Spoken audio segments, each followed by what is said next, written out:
What small details can make a marriage successful and happy? Marriage is at least a few parts being a good roommate. So replace the last of whatever you used, clean up after yourself, and be considerate. This is why you should always live with someone before you marry them. Remember that person is your best friend and treat them as such. You're in it together, not against each other. Yep. The tug of war can be with the hassles of the rest of the world, but we've got to be pulling on the same end of the rope. 100%. Disagreements aren't me versus you, but the two of you versus the problem. Some people think that fighting and bickering in a relationship is normal. Maybe if there's a big issue, but why would I ever want to stoke conflict or lose my temper with my partner? Never made any sense to me. I feel when people say that it's in comparison to just leaving situations unresolved and not talking about things. Then again, fighting and bickering aren't the best ways to talk, but maybe it's all they know how to do. If you do that long enough combined with the will to improve, your conversational abilities will grow and you'll learn to be more objective and constructive in the way you word yourself. Respecting each other's sleep cycle. This is a good one. Often overlooked. Slightly related, sleep in the own bed, but let each person have their own blanket. We have 2 separate full-size down comforters on our king bed, and it's been a life changer. Mine is a heavier weight and his is very light, and we never have to worry about hogging the covers. My BF and I have been sleeping under separate blankets from the beginning of our relationship, and it's the best. Most people I've told this consider it strange until they actually try it out for themselves. His quality of sleep is much better since I'm not pulling away the blanket at night while I'm twisting and turning. I'm a restless sleeper.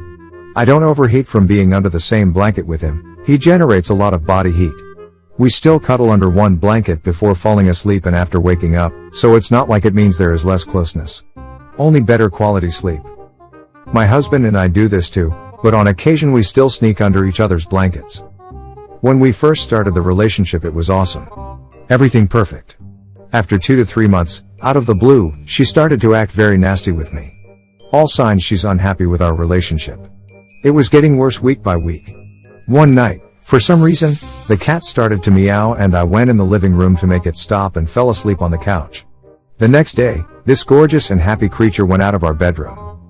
Turns out, I was snoring and she couldn't sleep, so since then, I sleep on the couch. I went past the strange I'm in a relationship but I can't sleep with my wife in the same bed moment pretty quickly and we are back to being awesome. I'd recommend at least upgrading to a bed when you can get another bedroom. There are things that can alleviate snoring, but if you're happy with the arrangement, and it doesn't bother you, I'll just say congrats on solving the problem. At the beginning it was very strange, she didn't ask for it. I have tried everything to solve the snoring issue with no luck. I am happy with the couch as long as she gets her rest and she is happy the next day.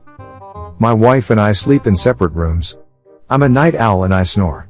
She's an early to bed type of person, is a quilt hogger and middle of the bed starfisher. Originally started because I had a bad cough and slept in the spare room so I didn't keep her awake. Discovered the next day that we were both better rested and much nicer people. Been doing it ever since, 12 years or so. Best thing we did. You're not alone. Team separate rooms here too. Oh my god. Finally people that understand. It's just a quick paradigm shift that really works. You and your wife are me and my husband. He's the night owl who snores. I'm the early to bed, early to rise who hogs all the blankets and starfishes, or Statue of Liberty, in the middle of the night. Only thing is that I'm also a human radiator, so that drives him out of the bed as well. We found we're happier, better rested, and still love the crap out of each other in separate rooms with separate beds. Whatever works for you, I say. Our sleep, and our marriage, got substantially better when we started using our own blankets instead of sharing.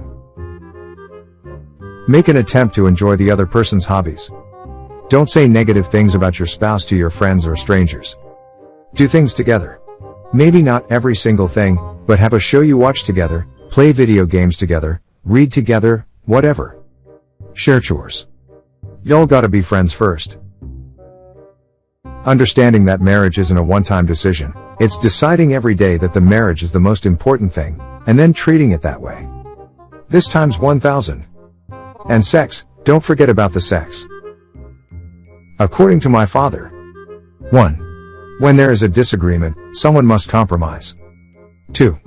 It can't be the same person every time. A clarification, compromise does not mean surrender. It could just mean rearranging your plans to suit your spouse. Compromise doesn't mean weakness. I would posit that compromise is antithetical to weakness. Number 2 was exactly the case with my ex. She was always right, and even when clearly wrong, she would find a way to frame it as somehow still being me in the wrong, which caused her to be wrong. I often found myself apologizing even when I was not in the wrong, just so we could move on. When this clicked, I finally snapped and said, "Fuck it, I am done, it's over." She then finally made an attempt at saying she had been wrong, needed to change. I never accepted, so she switched back immediately to her former mode. I was raised in an abusive home, physical and emotional abuse, very severe. One of my mother's tools was humiliation. I learned from a young age to deny everything as a survival tactic to avoid a beating that might put me in hospital or to avoid the humiliation she'd inflict on us. Another poster said your GF can't change, but that's not true. I had this problem in previous relationships. I was simply programmed to deny being in the wrong for the sake of survival. I'm now engaged to be married, and my fiancé is the one man who worked this out with me.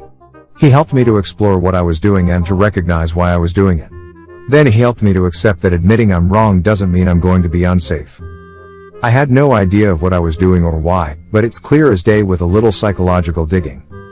Anyway, I just wanted to share my story after the other poster said she can't change. People can change. I did. Admitting when I'm wrong feels safe now and has helped the intimacy in our relationship to develop to the point that we're building a life together. I wish you and your GF the best of luck working this out.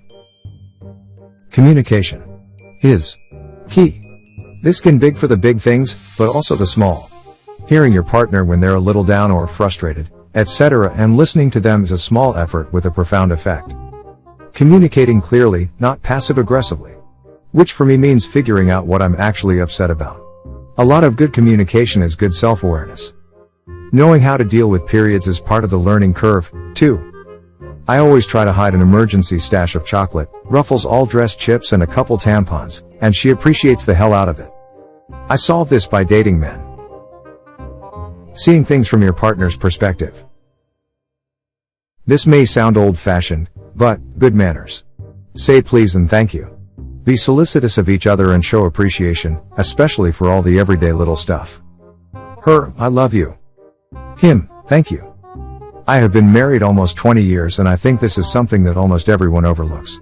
You should treat the people who live in your home with at least the same courtesy you would give a stranger on the street. The contempt that some people speak to their spouses with is honestly shocking to me. I don't know why people choose to live like that. 13 years here, and I agree. Everyone Loves Raymond is a funny sitcom, but anyone who actually acts like Ray and Deborah should be divorced, pronto? Do not assign one person in the relationship to be the house manager. No one wants the job, and it will just lead to anger and resentment. For example, one person doesn't get to say just tell me when you want me to do laundry. You both should know/acknowledge when laundry needs to be done and do it without asking. So true. Putting the mental load on the other person to remember all the doctor's appointments and when the car needs servicing, and family birthdays, it gets exhausting and causes resentment. In my house we divide the chores. I am in charge of dishes, and she is in charge of laundry. I do my chore every day, often 2 to 3 loads, and she does her job every 3 or so days. We both don't mind our chore but hate doing the other, so it works great. Rock, paper, scissors. Can't decide between 2 options of where to go for supper? Rock, paper, scissors. Neither if you feel like getting off the couch to let the dog out.